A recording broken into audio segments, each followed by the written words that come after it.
وقتی تو زندگی مشکلاتتون زیاد میشه، وقتی یه اتفاق خیلی بدی براتون میفته، چطور عمل میکنید؟ مژده میردار هستم.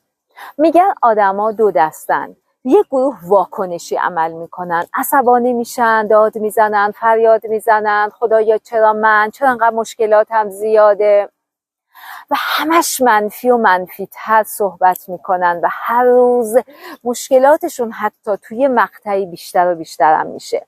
اما گروهی هستن که پاسخ میدن.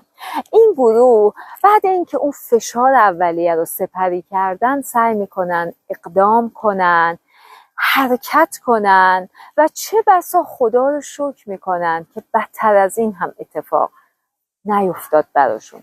میگن این گروه معمولاً افراد موفقی هستن و زندگیشون بهتر و بهتر هم میشه.